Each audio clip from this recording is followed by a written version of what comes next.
Okay, Frank Warren, big fight week in Liverpool. There's something special about Liverpool, right? Yeah, it's a good fight town, and we've been working hard up here with the Liverpool fighters, headed up by the best featherweight in the world, Nick Ball, and this is our next big show on Saturday, and I'm expecting big things for Nick. But we're building here, we're building and building with a great lot of fighters coming along behind Nick, who I think are going to make a name for themselves in the world of boxing.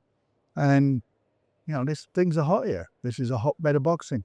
I saw the picture where Brad Strand, Andrew Kane, Nick Ball all came into the office. Must have been 5-6 years ago, and that was like Nick Ball had a full head of hair and everything. There was like a statement of intent there that you wanted to bring big nights back to Liverpool. It must be quite satisfying to see. Well, it is, but that's what promotion's about. You start somewhere, guys come in, they sign, they come with us for a reason, because I think we're pretty good at what we do. And you develop their careers, and 5 years later, here we are in our hometown promoting them. They're heroes. They're all heroes here, and it's great. And the fans are getting behind it, and the investment from us, both time and financial, and their investment in us, their belief in us, has got us to where we're all at. That's what boxing's about. It's about building.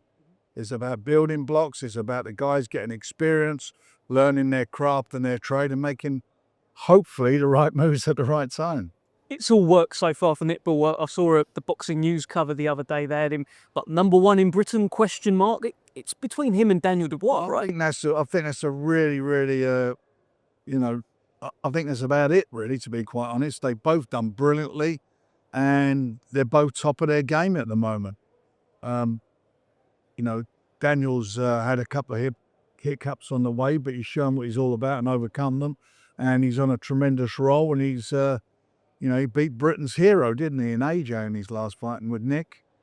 Nick's undefeated and should really be a unified champion. I thought he got robbed in that fight in Riyadh, but again, shown what he's all about.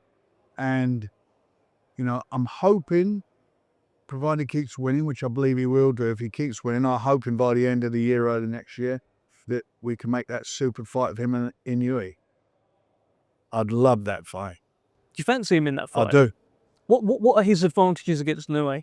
Inoue be coming up in weight to start with, but more importantly is styles. And styles, as they say, the old adage, make fights. And I think with Nick, I think he'll have his hands full. Well, TJ Doheny is the man in his wave, separating him from all of his dreams at the moment. Granted, he's got to come through that, and he's at his best. I've just seen him having some photographs done for the press, and he looks in tremendous nick. He always is.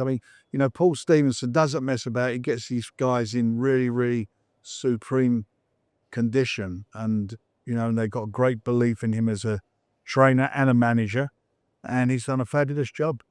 There's brilliant fights everywhere on this card. One that, I'll be honest, I've been so excited about since it was made, since that launch presser. Even though Andrew Kane wasn't there, Charlie Edwards talked his talk, and he has continued talking about this fight and what he's going to do and how it's too soon for Andrew Kane. I love this fight, Frank. Tell us how it came together, and tell us why it's the right time for Andrew Kane.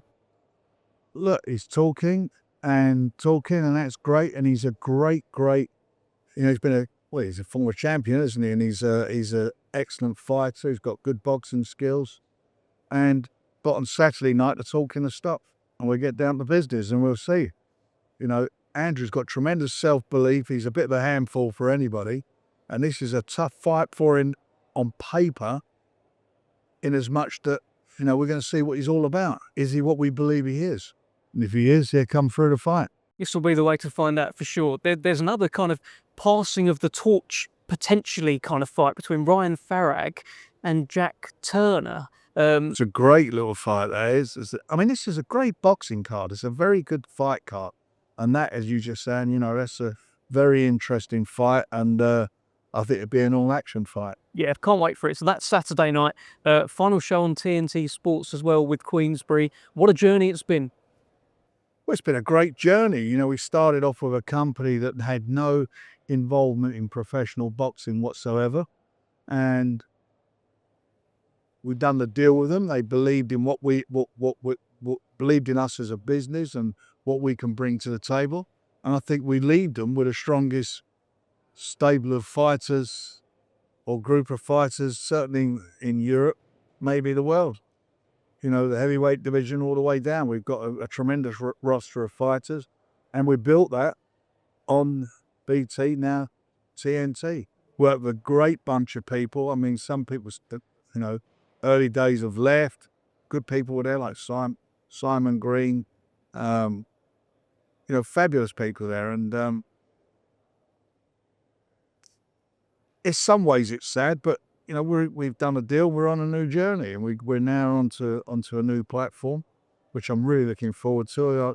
I like all what's going on now, like the people involved. Some ex-BT people are actually working there.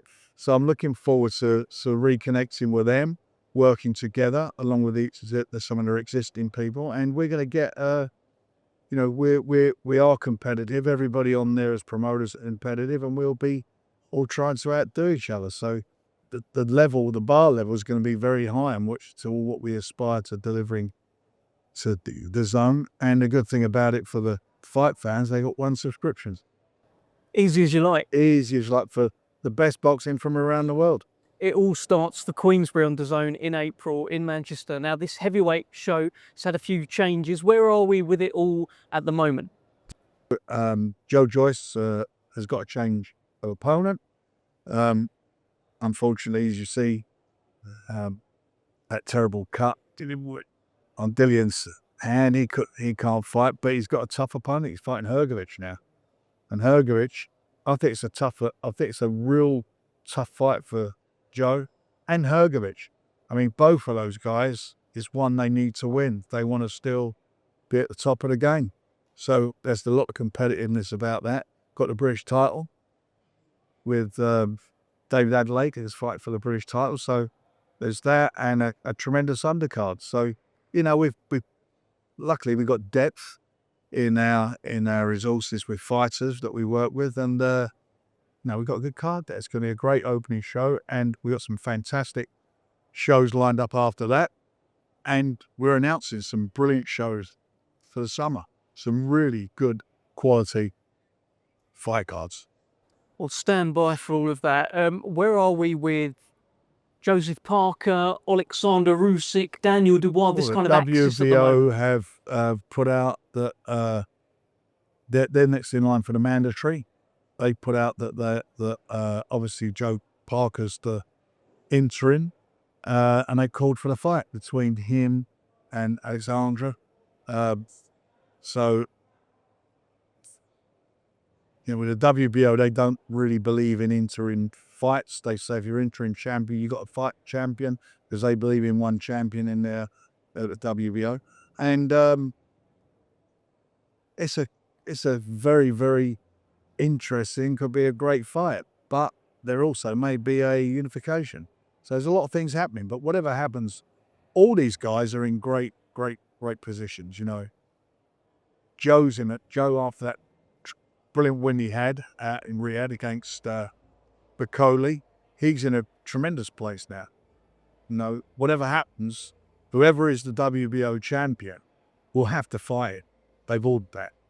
So if Daniel were to fight Usyk, then the winner would have to fight Joe immediately afterwards. So he's in a great position. He's in a great position. Daniel Dubois, what's his health like at the moment? Is he okay? He's over. You know, he's recovered from his illness, but that stops him from fighting. But the fact of life is now he's got to focus on a new date. So we'll be announcing a date for him fairly soon. He'll fight in the summer, probably in the UK. And another man who is emerging as the guy has been ordered to fight Kubrat Pulev in Fabio Wardley. Are we going to see this fight? Well, we're working on it, and we'll see what happens. But you know, Fabio's his dream is to fight in his hometown, his football club, and we're moving heaven and earth to make that happen. And he's doing everything right at the moment. He's vacated his British as well. Made the right decision there, right? Of course he has, and he's a really good guy to work with. He's very eloquent. He's intelligent. He gets it. He understands, and that makes it. And you know, and his team doing that makes our job a little bit easier to do what we want to do, to getting into a position. all these guys, you look at it now, the heavyweight scene is really simple. You've got the number one heavyweight in the world is Usyk. We've got Daniel there is the IBF champion, and every mandatory is with Queensberry. Okay, final word. Liverpool, big show, Nick Ball. Why should the people get behind this mini Mike Tyson? Because arguably, as we said earlier, out of him and Daniel Dubois, they're the best fighters in the UK, probably Europe. And he's a phenomenal fighter. He's the best featherweight in the world.